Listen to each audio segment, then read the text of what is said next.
listening to Krush Performance, your weekly source for sport performance and athletic development information. Get the Krush blogs, podcasts, and performance links at crushperformance.com. Now, here he is, the Crusher.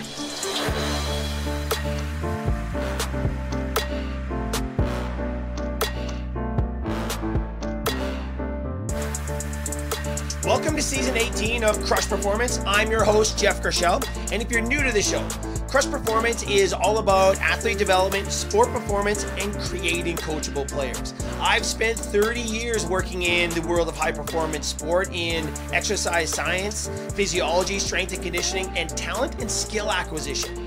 I've spent time working in varsity, national, and Olympic sports, in professional hockey, in professional football, and professional baseball with the Blue Jays, Major League Baseball, and with Baseball Canada. I've also worked with player agencies and developing athletes and youth sport teams and organizations, and I've been lucky enough to lecture and teach all over the world.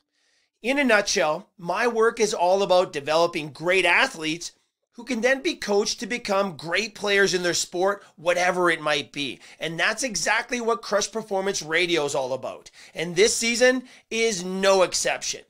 Each year, we have a major Krush theme where we dedicate at least one episode a month to our theme so we can get a better understanding of how it ties into sport performance. And the Krush theme for season 18 is perception. We began our look into perception last season, but this is a big one. There is so much to uncover here as we look at the role perception plays in sport performance and athlete development. We'll look at how you can train perception as an athlete away from your sport so you can boost your in-game performance, and how you can harness the power of perception to not only improve that performance, but also reduce your risk of injury. We have so many questions here, and maybe the first and most important question, what exactly is perception? Much like talent, if you ask 10 different people what their definition of perception is, you'd probably get 10 very different answers. Over the course of season 18, we'll talk with some of the world's top experts to help you better understand perception and its role in development and ultimately in sport performance.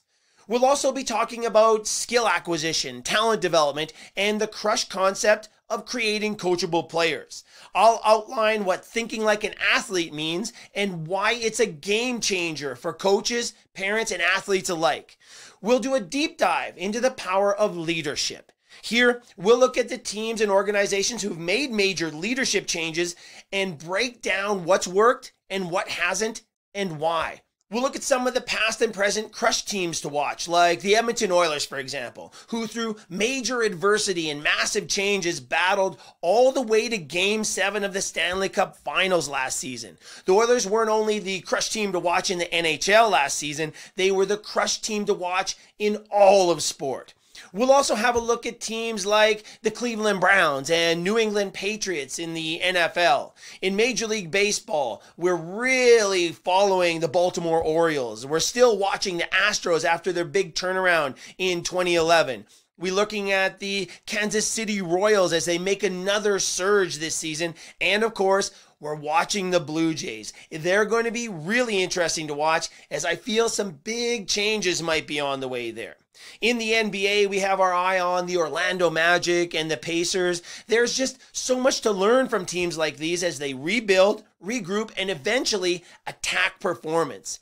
We'll be following the top storylines and breaking news coming out of the world of sport. And of course, we'll have plenty of the regular Krush stuff like sleep science, the latest on nutrition, the Krush war on sugar rages on. We'll talk injury prevention and return to play strategies, performance training, and the Krush brain game. We'll look at the latest in sports science and research, and we'll talk with some of the top coaches, researchers, and athletes as we break it all down. So, listen. As the hockey season gets underway and NHL camps open, we're kicking off the 18th season of Krush Performance Radio, talking all things hockey as we visit with the medical and performance team of the Edmonton Oilers.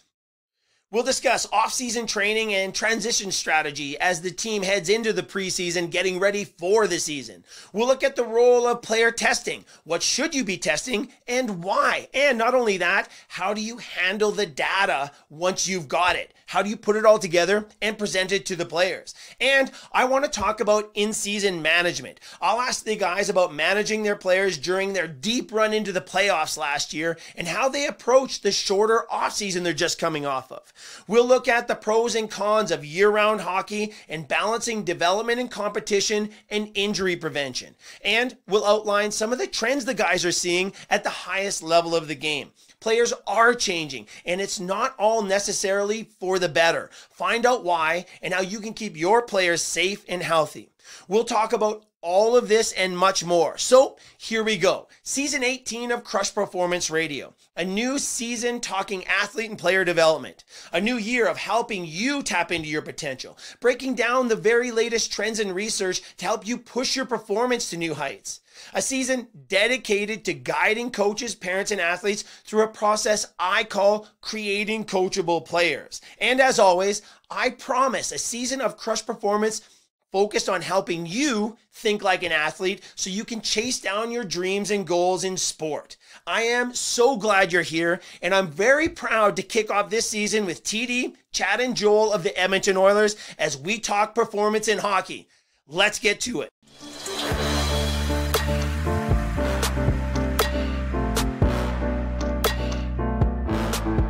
Excellent. All right. Well, I want to welcome you guys to the inaugural show of the 18th season of Krush Performance. And today we're talking hockey with some of my best hockey friends, the performance staff and medical staff from the Edmonton Oilers. We have TD Forss, who's the head athletic trainer, Chad Drummond, who is the head strength and conditioning coach, and Joel Jackson, who is the assistant strength coach. You guys, I can't tell you how much I appreciate you guys coming on to kick off our season here.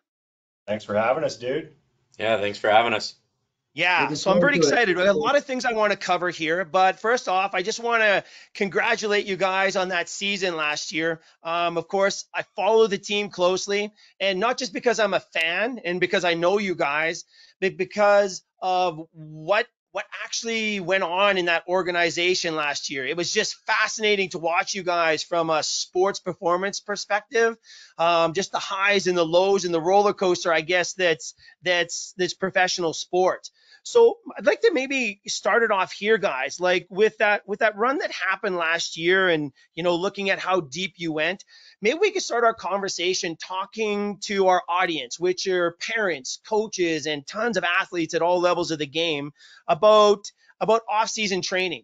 And maybe we'll start with you, TD. Maybe we'll just talk about the medical side and some of the priorities and things, maybe mindset things you like to sort of focus on as your players and a team heads into the off season. Oh yeah, thanks, Krush. You know, I guess when I think about this, I think about what we do with our players, and once the season's done, we kind of take a little bit of an inventory on where the players are at medically. And we always do our exit medicals. You know, for parents out there, I guess it's something that you can look at and to see, you know what your kids, where your kids are, and if they do have any bumps or bruises, and make sure that you sort of look at ways to help, you know, get them to recover and get them to heal up before they start their sort of next sport. And hopefully they're doing more than one sport. They're doing multiple sports. But for us, we do what we call our exit medicals. And we would look at any time that, you know, things that we have to do for guys if they needed surgeries, or if they needed rehab when they get home, or if they needed any procedures like injections and stuff to try and get them back, you know, as quick as we can. And now with it being a shorter season, you know, it was something that, you know, we're going to have run over a little bit into the new season. But that's just kind of what happens when we're a good team and we're able to play, you know, longer in the playoffs. Yeah, recovery, regeneration, getting those bumps, bruises, and bangs taken care of. Hey, Chad, for you, you know, I always kind of talk to my players. You know, I'm always thinking about, even when a season starts, I'm kind of already thinking the next off season, especially we know we're going to be working with players right through. We always say that old saying my dad used to throw at us, hey, make hay while the sun is shining. And that's kind of what the off season is in terms of the performance side, right? Yeah, and it's different for us. Like we go from in season where we see the players every day to now kind of managing the majority of them from afar. We do have a handful of guys, kind of other local guys or people that make Edmonton their home, players that make Edmonton their home, that are here and train with us. Otherwise, we go into management mode. Like for us at the end of the year, between myself and Joel, we try and put together as much information that we can on the performance side, and we gather some stuff from TD and that on the medical side, and then we just try and share that information. So we reach out to guys, hometown strength coaches, hometown on ice coaches, hometown medical staffs, and we just make sure they have as much information as possible to help that player be successful. And we try and make goals and objectives kind of as clear as possible. So in this particular off season, this is what we're trying to achieve. And then for us, as players start coming in town, we check in on some of those goals. We see how they're doing, and through that whole summer process, we're always checking in with them, and again making sure those boxes are being checked and the players, moving in the right direction, and they have the right support staff around them. And even for some guys, they don't have anybody at home, so Joel and myself actually put together all their programming, and then we manage that online. So summers is busy for us. Yeah, it doesn't rest. No rest for the wicked. I know you guys in pro sports for sure. But listen, I love the idea of collaborating with kind of like the hometown performance team, right? You guys reaching out to the strength coaches and the athletic medical people, TD, that the players are working with in their hometowns. That's pretty special to me. And again, there's a lot of great people out there in those communities, right?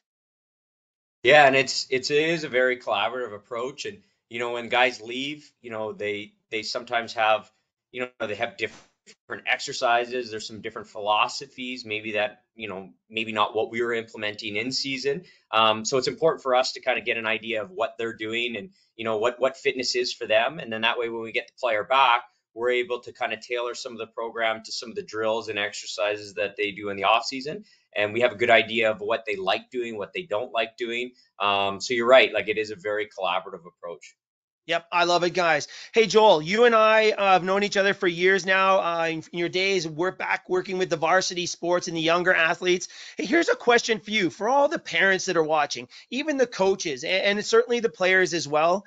One of the things we're seeing right now is this sort of year-round hockey trend, and this is something I want to talk to all you guys about. But Joel, like if you're looking at a young player, let's say 13, 14, 15-year-old, or even younger, what would you recommend to those parents, to those coaches, as they head into their off season? We're talking, April, May, March, somewhere in there even, right? As their seasons wind down. Because I know you and I have talked about some of the trends we're seeing in the game, and we know controlling that annual program is so important.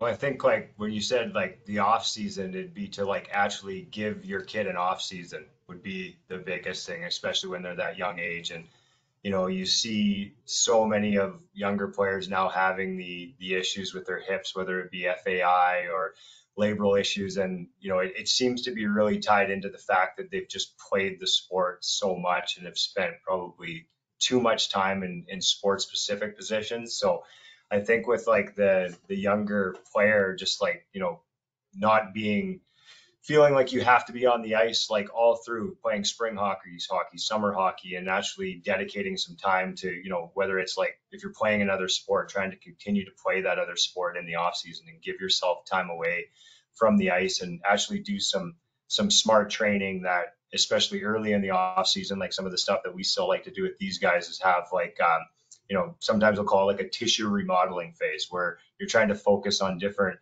muscle groups and movement patterns that are, the opposite of what they've been used to experiencing on the ice throughout the entire season. So trying to get them out of some of those, hip flex positions, working more on the anterior core, posterior chain, things like that. But the biggest thing, like I feel, is just like, actually having an off season, taking some time off the ice, regardless of what age you are, right? Like, I feel like there's always that FOMO for a lot of parents where they see, somebody else's kid is doing spring hockey and summer hockey, and they're never getting off the ice. And, the amount of touches that these kids get at a young age, I really feel like, and most of the research that's being done in some of that FAI kind of points to that. It's just an overuse type of injury where they're just spending too much time in those sport specific patterns.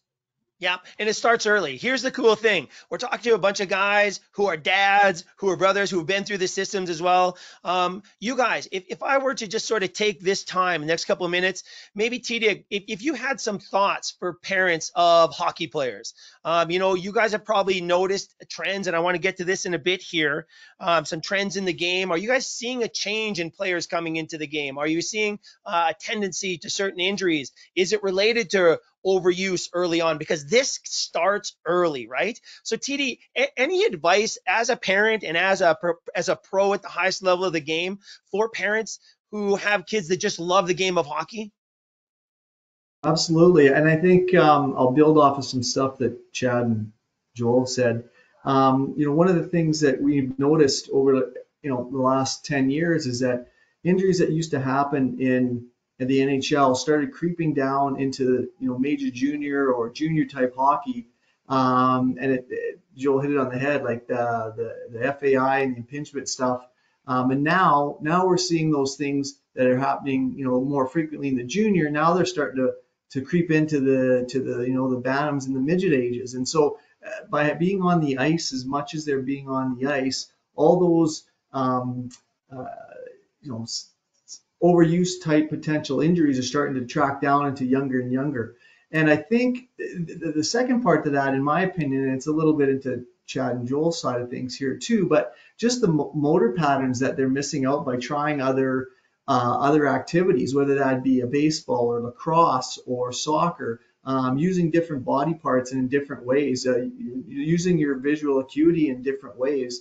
You're missing out if you're not doing other sports. And then I guess the third thing, again, following up with what Joel said, is just actually having some rest time to allow your tissue to get a break and allow it to regenerate or recover the best way that it can.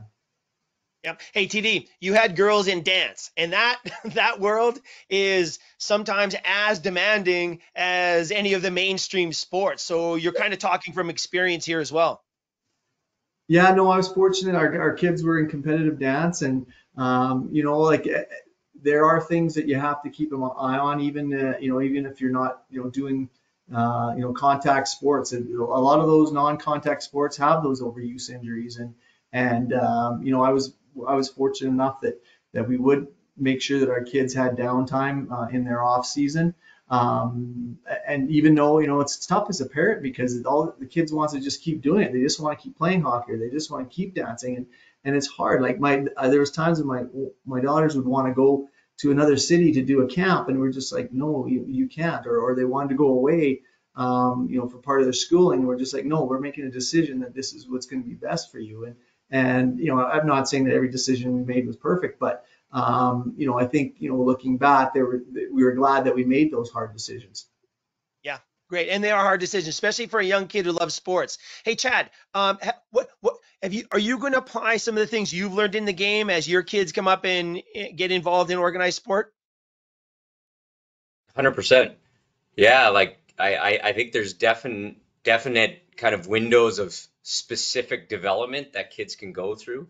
Like when their neurological system's developing, physically, when their femurs are lengthening. I think there's opportunities when you can kind of capitalize on a few different things. Like I do think there's a speed window within development. I think there's a heavy neurological window, in terms of change of direction. But I'm going to go after that in less of a structured manner. And what I mean by that is instead of getting them in the gym and doing S&C and doing change of direction drills, I want to find games fun games that can kind of give them the same thing, right? Like go into track and field, be competitive, go play tennis that has a change of direction element. There's a heavy coordination element. So I want to find things that are fun, things that the kids love doing, and then be able to check, those cross training boxes, and then be able to apply them at specific times, within their development cycles. And, just to add on kind of what TD and Joel were saying, I do think as you get older, you need to be a little bit more specific. You need to kind of find your sport, hone in on your sport. And I think there's times of the year where you can kind of continue to train your sport as long as you're smart with it. If you're in the garage or in the basement shooting pucks, right? like that, you're still managing your hips, right? And you're still working on your shot, you're still working on your touch. You're a kid that loves to play hockey, you're still playing hockey, playing ball hockey. Even, in the summertime, again, there still needs to be an established period of time off, but maybe in August when you're getting close to the season, even looking for some smaller ice games, right? Playing more 3-on-3 stuff in tighter spaces, or doing drills in tighter spaces, or working with skill coaches and working on soft skills. So there's ways that you can continue to get better at your game, get better at your craft without putting some of those miles on your hips and some of those other, soft tissue sites that we discussed. Yeah, so I kind of jumped around there, but the initial question was about kids development. And then I just did a little bit of follow up on kind of what TD and Joel were talking about, where I do think there could be some opportunities within the off season to continue to work on your game, work on your craft, as long as you're smart with it, right? And that's utilizing, the basement to shoot pucks. That's, playing some street hockey.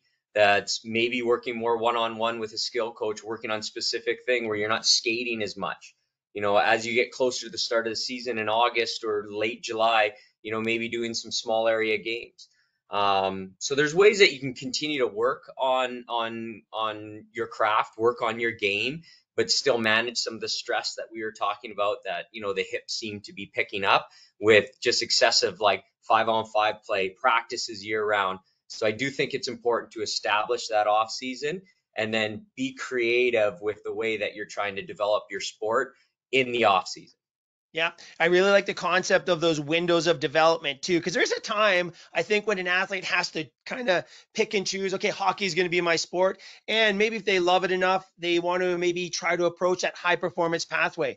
Hey, Joel, you've done some research, even as you were wrapping up your school, and I read your paper on sort of that sport specific training. And one of the ones I really liked was the look you took at the impact of stair training. It's training on the stairs in relationship to hockey. Hey, do you have an idea or thoughts that you could share with the people out there, our audience, on when should an athlete specialize? And, maybe what does sport-specific hockey training look like for an athlete? Yeah, like I think like with with what we do here, like a lot of our speed development stuff, like throughout the off season, it's like if we have the opportunity to do it, then it does make sense to try to do a lot of that stuff on the ice, right? So instead of doing like, a lot of agility, change of direction work, speed work all off the ice in kind of a track style way, like if you have the means to do so, like doing a lot of like your speed work in the actual environment that the player competes in is obviously ideal. So like I think that's like what your sport specific work should look like, is you actually playing the sport, right? And Chad alluded to it where, we'll always try to take the approach of like, periodizing the on ice piece as much as we can. And I think that would kind of be, the next step for a lot of different organizations, all the way from like the youth up to the elite, is trying to focus on that a little bit more, and in how you're planning and periodizing your weeks on the ice, and making sure you're not always doing the same thing out there, like having a little bit more of a focus on today we're going to have more of a eccentric change of direction focus, the next day maybe we're a little bit more linear speed focused, and again, like Chad alluded to, playing small-sided games, like that's a good way to, in your environment, have more of a change of direction type of focus, right? So in terms of specializing, like I know, and too, Krush, it kind of depends on the sport in that way. And I think it's going to vary individually as well.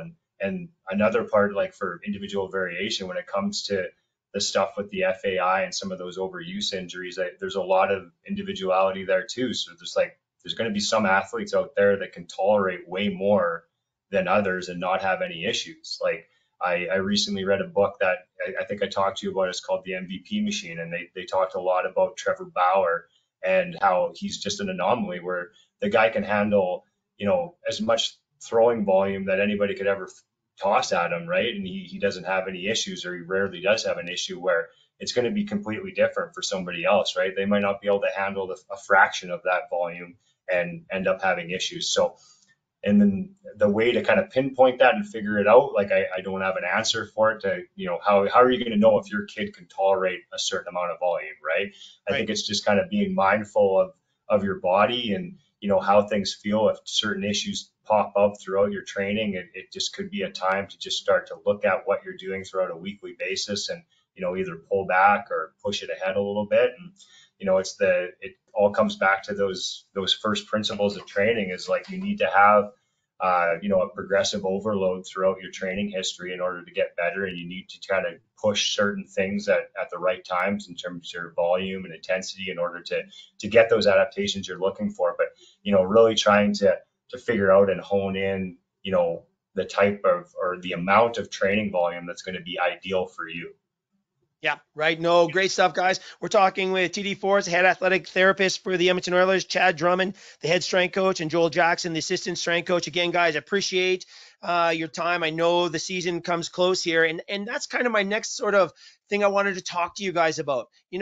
Minor hockey is about to kick off as well, and some kids are already on the ice. But a lot of times what I'm seeing, and again, I'm not entrenched in the sport, so I'll just throw this out there as kind of a general observation.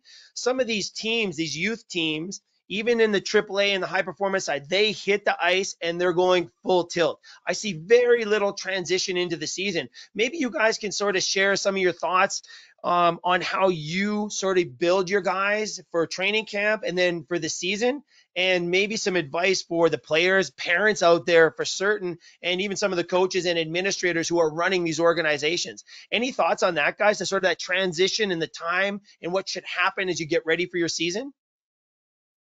Joel actually talked quite a bit about it. It's we call it that tactical model. And it could be something as simple as, let's say you're 3 weeks out from camp. 3 weeks out, you go on the ice twice. And maybe the goal is about 45 minutes, and then the following week you jump that up to 3 times. And then the week after you jump that up to 4 times.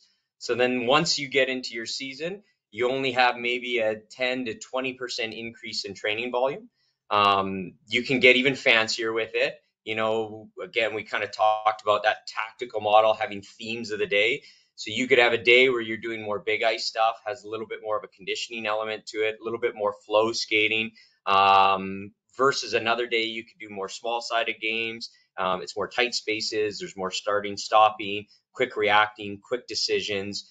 And then you could also have another game where you're trying to do, say, neutral zone entries. So you're really attacking the net. You're trying to score. You're working a little bit on speed. So developing themes to these days.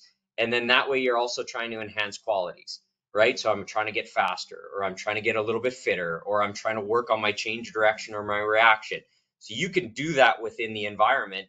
And then if you have that gradual approach of 2 days, 3 days, 4 days, your volume is just slightly increasing. So then by the time the season starts, again, you're only dealing with small increments in training volume.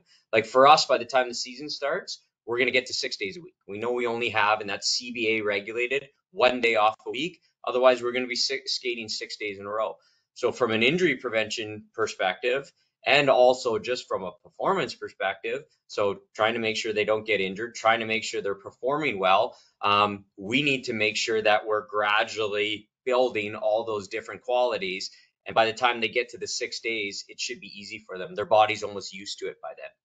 Yeah, brilliant. I love that concept. I love that concept. TD, on the medical side, you and I have often talked about, sort of that screening process and, regular checkups, kind of like, taking your car in for a tune-up to make sure everything's running right before a problem actually happens. Would there be a strategy? Most teams don't have an expert like you around, right? On the medical side. So maybe for those families and those hockey players who are going into their seasons without, advice or a screening from you, are there strategies you might be able to throw out there for people? Or can they go to a local sports medicine clinic, and what should they be looking at?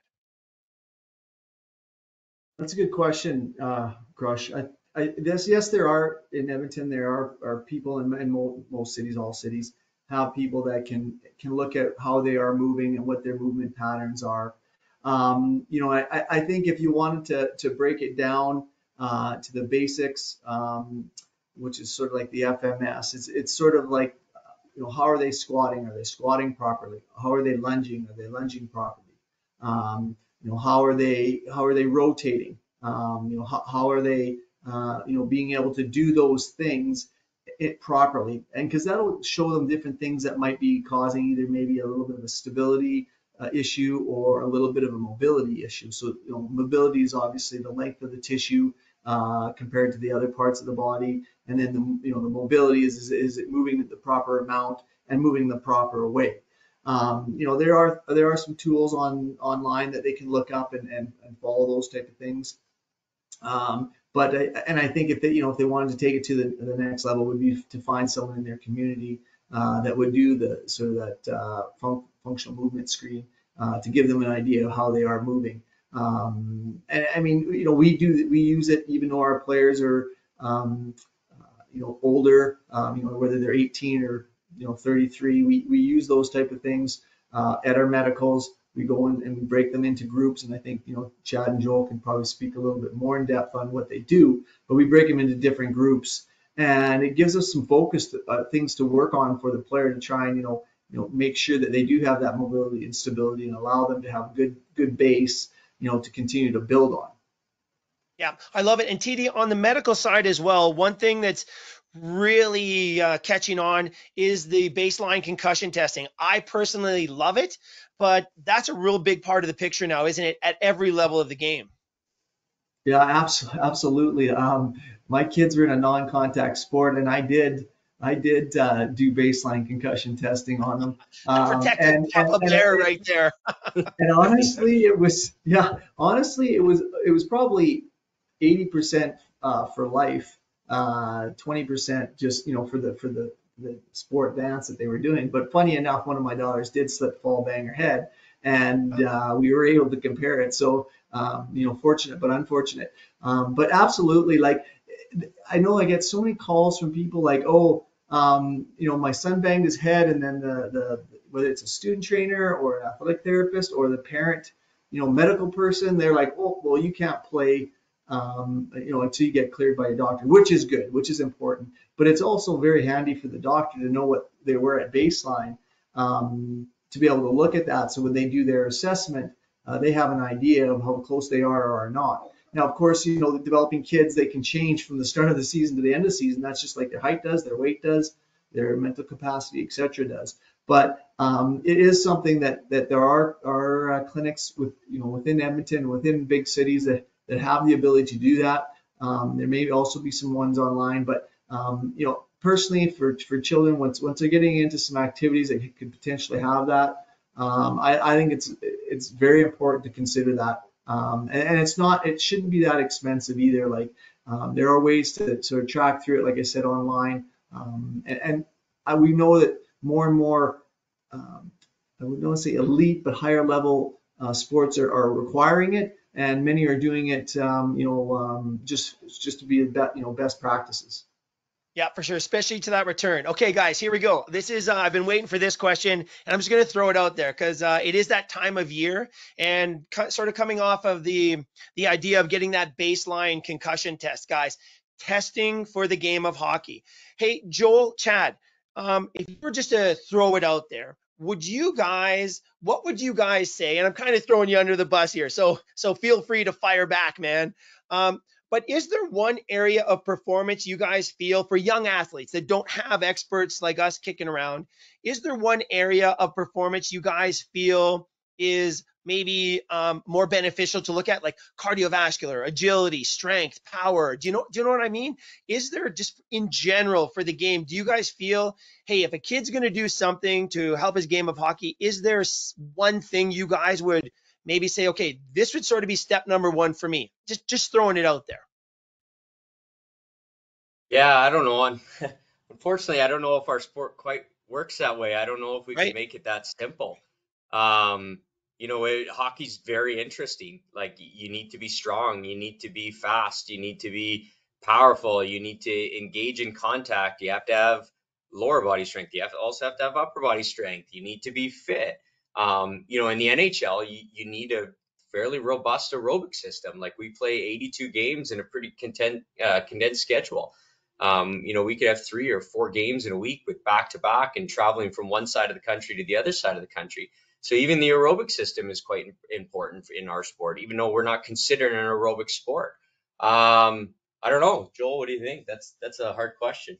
Yeah, No, like I think that there has been like like some research studies that have come out where they've tried to correlate certain testing values that, if it correlates to success in the league. So like looking at combine scores, and there's been a few different ways that they've looked at it. And most of the times it comes out where very few, if anything, does correlate. There has been some studies that have found that some lower body power measures will have like a decent correlation to on ice speed. So in terms of like, testing, like anytime if I have like a junior or like the former college team that I used to play for, they'll ask for my assistance to some of the testing stuff now and again. And like just some of the lower body power measurements are fairly easy to do for just about anything. If you can get your hands on a Vertec, you can do a vertical jump test, and like a standing broad jump test are two very good off ice measures in my opinion.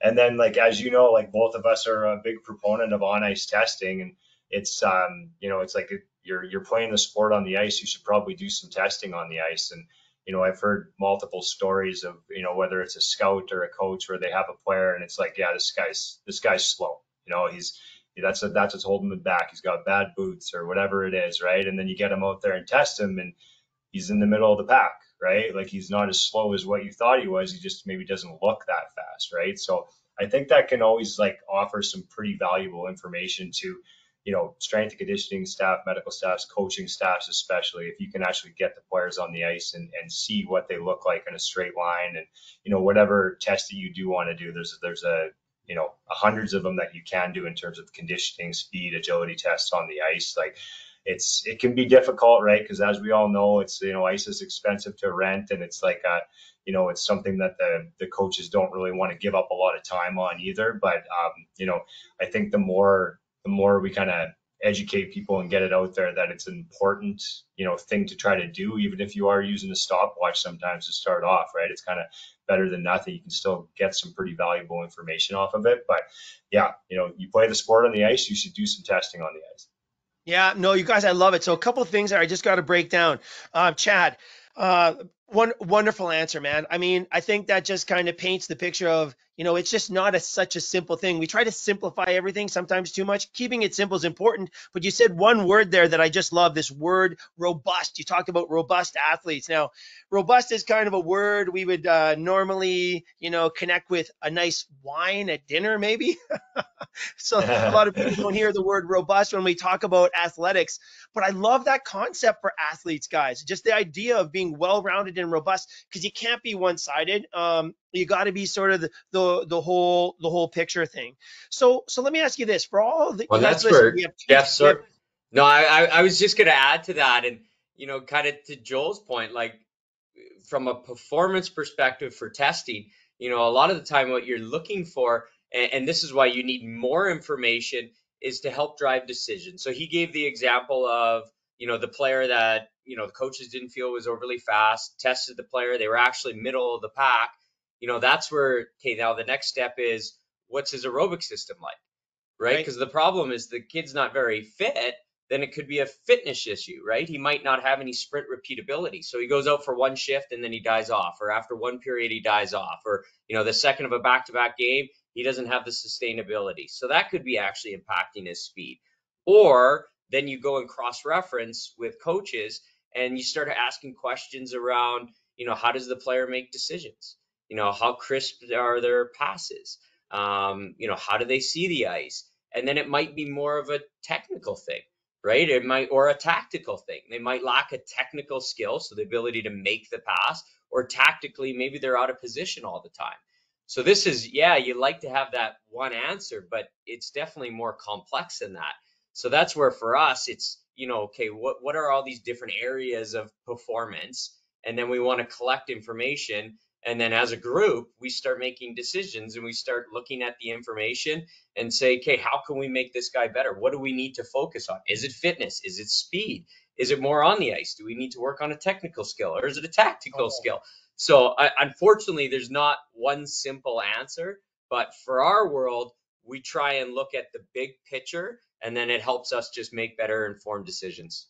Hey Yeah, and I guys, think I that love this like conversation. So you guys just made me think of something here. Like, so listen, like, that's fantastic. But then you just guys made me think about, you have fast guys, you got the speedsters, maybe highly skilled guys, and you got the rough and tumble guys, and you have the positions, of course, which are different, right? So now you have all these individuals who also bring something different, but still special to the game. And I guess that's when you look at a good GM or building a team. That's one of the true challenges in building a team, getting all of these, but with different skill sets or different abilities as well, right? I mean, everybody's not the same. So again, keeping it in the context of that individual player, Chad, like you said there, you just made me think about that. I think it's a very important concept. So just a quick story, if you guys would want to hear it. I was talking to a local tennis pro here about a year ago. And he was sitting down with a family of a young female tennis player who was junior national, like very, very good, heading towards college scholarship, national team, and the professional ranks. And the parents sat down. So the tennis pro called me up and said, "Hey Jeff, look, I got these parents. They said the parents want their 14-year-old daughter training like Serena Williams." And so I sat in on the meeting, and it was absolutely great. But the tennis pro said something fascinating, guys. He goes, "Okay, no, look, your daughter could maybe be one day greater, as good. We don't know. But how about we train her like Serena when Serena was a 14-year-old tennis player, right?" So that context of individual athletes, but the times of development, that's not just hockey. That's all sports. I think this is such a great conversation, guys. Yeah, Jeff, like just to add to that, like I do think as you're young, the cross training piece is important. Taking advantage of development windows is important. And you can get away with more of that shotgun approach, doing a little bit of speed, doing a little conditioning, doing a little bit of change of direction, doing a little bit of strength. And year over year, they will get better as long as you're smart with your volume and you're not going to injure anybody. But eventually, once they get to our level, we're looking for like that 1 or 2% increase in performance, right? So it's like, think of like an empty toothpaste container, right? Like we're rolling it, we're trying to get every single thing we can, that Yeah. last little bit of toothpaste out of that toothpaste container. Like that's what we're trying to do. That's what we're looking for. But yeah, on the youth side, again, as long as you're not overdoing it, and as long as you're being smart with your development windows, that shotgun approach is fine. And for hockey, it's a little bit of everything. For a sport like track and field, obviously it's a little different. It's a little bit more specific. It's a little bit more directed towards speed or speed capacity. But for our sport, I think taking that general approach is important as they're developing. Oh, fantastic, guys. Hey, a couple more here. One that I want to talk about. You guys kind of mentioned it as we got on the call here. You guys are coming off a tremendous season. Again, congratulations. It was just so much fun to watch from the start of last season, what the team went through, the transitions, the changes, and then the push to the end. Really fun. And I know you guys had a great time. But now you guys were looking at an incredibly short off season, and you guys are back at it again. Maybe TD, I'll start with you here. Just talking about the concept of athlete management, long-term, kind of what you guys are looking at now, short off season into another competitive setting, but also maybe from a micromanagement side, day to day or week to week, even for you guys. Any advice or strategies or trends you've seen there? I mean, I remember talking to you back in our football days, how we tried to manage football players on a weekly schedule. That's kind of like the dream schedule in sports. You guys don't quite have that luxury. No, not on the week to week, for sure not. But taking a step back to what you're saying about sort of the short off season, like it was a big difference. We went to the conference final once, but we still had a good chunk of time to get ready for the coming season. So those injuries, like looking back, there was one that drifted into the training camp, but by and large, all the guys are ready at the first game of the season. Now this year, just going to that extra round almost cut into a good 3 weeks or more, just with the travel and the days in between, And so it on my end, it's been a big difference, having to go as long as we had. And there will be, like I said previously, there will be guys that will be sort of still kind of rehabbing and still kind of getting healthy from the previous injuries. And I look back and I look at other teams that have done that, and it has been and it is a really good learning experience for us. And hopefully, moving forward, we have short off seasons. But it is something that we had to look at a little bit differently, and have, probably more conversations concentrated, with those injured athletes and with the strength guys and with their, rehab people back home and with their strength people back home. Because instead of being able to spread it out, a longer time, we had to, get it done in a much shorter time. And it's been different and it's been a challenge, but I guess it's what we always strive for. So, hopefully we'll have the challenges a few more times.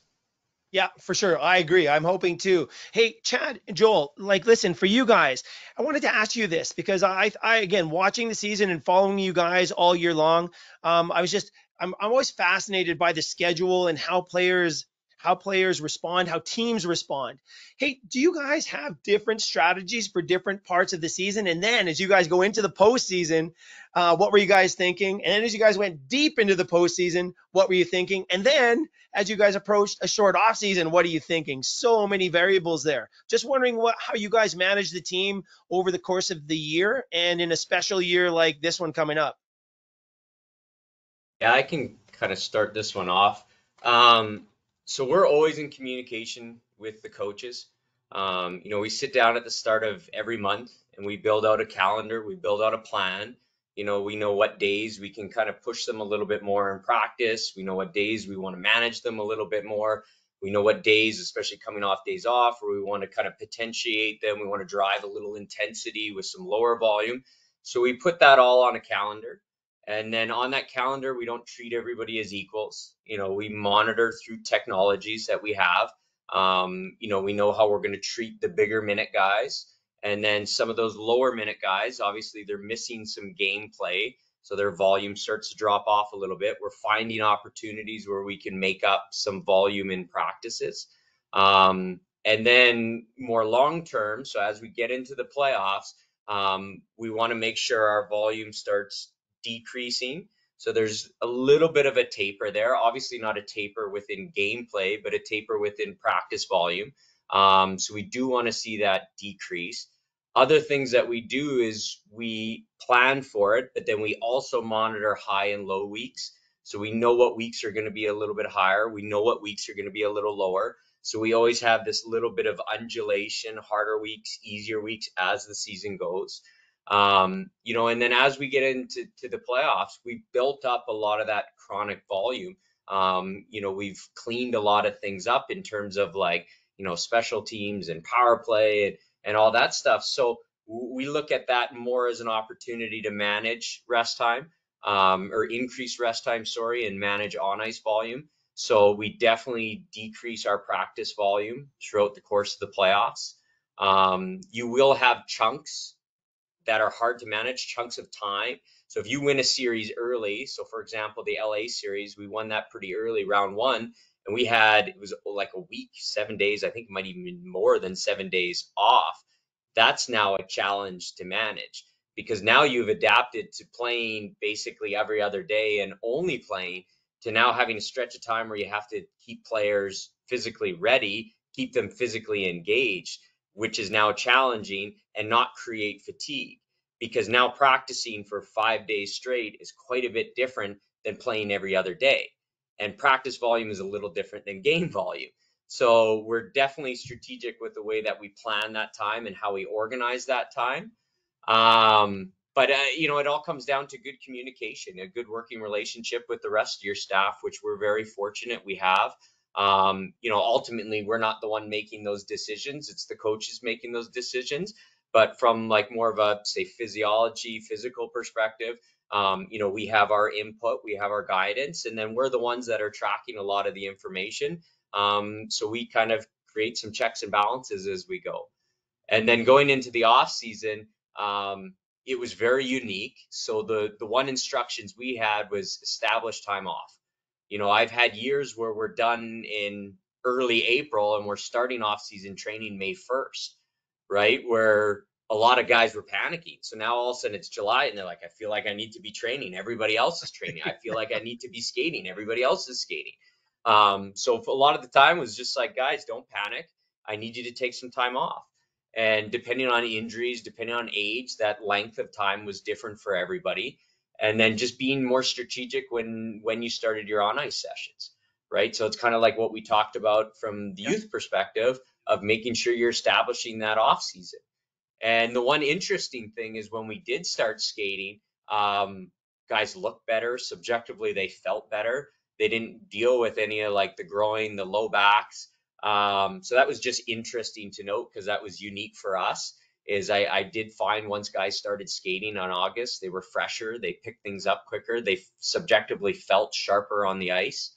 So that was very unique for us. Otherwise, the summer was similar. Like our programming is the same. We still have our boxes that we want to check. Joel talked about that tissue remodeling that we do in the early parts of the season. It's just a little shorter. Our phases are a little shorter than a normal year. But otherwise, we go through that same cycle that we normally do. And I think the big thing was just like reassuring guys that time off is a good thing. You know, just because you're not skating or you're not training in July, don't panic. Everything will be fine. So I think that was kind of the unique thing for us. Yeah, no, I love it. And then, I would just add into like with like, you know, during the playoffs and even like during the regular season to an extent when Chad mentioned our, you know, you have your high minute guys, you have your low minute guys. Throughout the playoffs, we had the aces and everything like that. So it's like for those higher minute guys, you're just trying to more or less help them out, like recovering between games. And, you know, obviously we're fortunate to have a lot of different tools here that can help with the recovery. So, you know, trying to periodize the recovery for them that way and, you know, picking the right tools on the right days. And then with our lower minute guys in the aces, like your strategy is just keeping those guys ready, right? So even some of the aces, it's like they kind of just started off season training a little bit early, right? We had a little bit of an undulating approach to the program where they were trying to touch strength, power, volume on different days, and you know, obviously they were still getting a good amount of volume on the ice just to kind of keep them prepared and ready in case they did need to go in. And then, you know, one of the unique things that we had to deal with throughout the playoffs in Dallas and Florida was the heat and, you know, trying to kind of find some strategies to cool the guys down between periods, you know, on the bench sometimes. So, you know, we were using these palm cooling devices and slushy drinks and a few things like that. So that was something that was a little bit different than what we've had to deal with in the past. And it worked quite well for us too. So. Yeah, not something you would typically associate with ice hockey, right, guys? But those arenas are so warm now. Now the athlete management side is a big part of the picture. Let me ask you this, guys. Last one here. Well, there's a bunch more, but one thing I'd like to get to here is just the idea of the interdisciplinary team, because I've had the luxury and the honor of coming down and visiting you guys and meeting the different people who are on the team, from the guys in the kitchen who are, you know, creating great food for you guys, to the mental training coaches, to, again, the performance team, the medical, all the medical people. Not a lot of players, you know, in the developmental pathway have that luxury, but you know, we're starting to see the academy systems really come around, and they're trying to provide these environments for these young players, which I think is great. But let's just talk about maybe for a second, and again, whoever would like to address this one, just the importance of having all these interdisciplinary experts, you know, sort of working towards one goal, and that idea of, Chad, what you said earlier, that communication between the coaching staff and the performance guys and everybody on the team. Yeah, I you know, we are fortunate. We have a lot of good professionals that work for us, and you know, we've looked at, you know, especially me and TD over the years, as we looked at all these different areas, and it's like, where do we have a hole? You know, how can we fill it? Do we need more resources in that department? And then we basically filled those holes. So, you know, we have a very robust staff, and we're very fortunate. You know, everyone gets along, everyone works really well together. We do not take that silo approach. You know, at TD especially, make sure he organizes our morning meetings, and we bring all our staff together, our nutrition, our sports psychology, our medical, our performance, our chiro, our massage. And, we talk about our day. What does the day look like? What are we trying to achieve? Are we doing any testing? Are we doing any monitoring today? Do we have injured players? What does that look like? How are we managing them? Who's working with them today? So we have a very integrated team approach on the way we do things and the way we drive decisions. Yeah, no, I like it. TD, you sort of been involved in that for quite some time. You and I go back to professional football days, and that was a ton of fun. Such a different sport, and with different demands and different approaches. And I love the whole idea of looking at different sports to learn and exchange ideas. My world, you guys know greatly, has been baseball.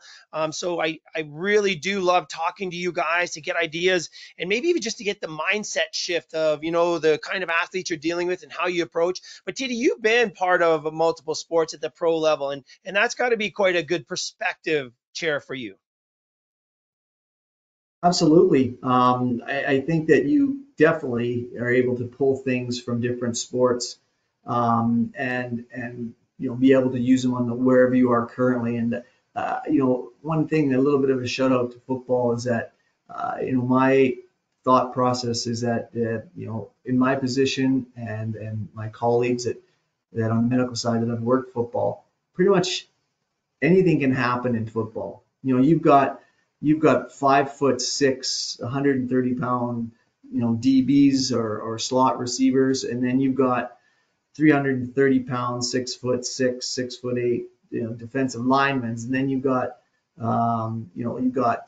throwers because you got your quarterbacks, you got kickers because you got your punter and your place kicker. And working football allows you to see pretty much anything that can happen in sport, happens in football. So it really prepared me to move on and work a different sport, and I felt like I was able to handle it. At least initially, I had enough confidence and enough education to sort of build off it. One thing I just want to build off of what Chad says is that we've got, like he said, we're fortunate. We've got great people. They've been around a while, and now it's got to the point that we filled most of the holes. But now we're trying to find out what each of those people need. What they can contribute and what they can get better at, within their area. So what can our massage therapists do, to make our group better? Well, one of the things we did is we did some craniosacral. So whenever we have a, concussion, he's someone that usually gets his hands on them. And if you look, we could talk about each individual, and it's something that, I think that, all of us are really proud about, because we try to do it collaboratively. It's not just me or Chad or whoever leads each department. We try and get everybody to be able to contribute the best they can and make themselves better. Yeah, no, and I just want shout out to our staff, because they do such a good job, and they're all able to try and make themselves better, which ultimately makes our environment better and hopefully our athletes better in the long run. Yeah, great, guys. Well, listen, hey, I got to thank you guys again for your time. Look, fall for me is, I don't know why, but again, it's a conversation we have on Krush Performance every year. I think fall is my favorite time of the year, one, for the weather, but also for the transition in sports, right? We got the NFL, college football kicking off. We got in Major League Baseball, the September push for the playoffs. We got NHL camps ready to open, NBA ready to open. And of course, we're just coming off a tremendous summer with the Olympics. Do you guys watch other sports? Do you have a favorite team? If I were to ask you guys what your baseball team is, you guys have a team that you follow? The Blue Jays. Good Canadian kid right there. Yeah, Canada's team. Canada's team. Yeah, that'd be Blue Jays. You guys are Blue Jays all the way? Yeah. Yeah. I love it. Yeah, I love it. I'm pretty fond of the Blue Jays as well. So many cool things going on in so many sports, guys. Hey, listen, congratulations again on last season. Some very cool things happening this offseason for you guys. But most importantly, hey, I want to thank you guys for sharing your expertise here. I really do hope to do this again. But for all the hockey families out there, but all the sporting families, man, words of wisdom here from guys who've been in the game at the highest level. Really do appreciate it, fellas. You're welcome. Absolutely no problem. And on that note, happy hey, to do it. Yeah. Any final comments, you guys? Anything you'd like to wrap up or share with families, coaches, athletes who are watching the show here today? If it's okay, Chad, I'll start. I think the one thing I'll say is that if you want your athletes to move on to elite levels, I don't think they necessarily have to be the best. I think they have to be good enough. Maybe in the top 20-25%, and then it's really going to come down to their drive, their determination, and their love of what they're doing. Obviously, I'm a very slight guy. I'm not going to be a defensive lineman in football, but if you've got the skills, it's the other determination and the passion for the sport that's going to get them there. Yeah, I think with that gritty attitude, TD, you could probably give them a good run for their money, though, man. On the line, TD on the line. I love it. Hey guys, anything from you guys? Our performance guys? No, I like TD's point. Like we talked about, being smart at different times of the year through the development stages. I actually like TD's point, about, don't kill the love and the passion for the game. I see that happening with a lot of parents, right, that are kind of forcing their kid to do more and continue playing or play at a higher level, and that causes early burnout as well. So yeah. Yeah, and I'd have to agree as well. Like, where you don't want to turn it into a job for them earlier in their life, right? Because it'll suck the fun out of it, and you want them to love what they're doing, right? And we talked a little bit about like the training volume, and it's like you don't want to just overload them or overexpose them to just too much training volume, right? Because it can all add up and turn into a negative thing. So let them have fun, let them still be a kid when they want to be. Love it, guys. Hey, listen, really appreciate that sound sage advice, boys. And I really appreciate you guys a lot for coming on, but also for sharing your information. Thanks a lot, guys. Appreciate it so much. Thanks, Krush. Thanks, Crusher.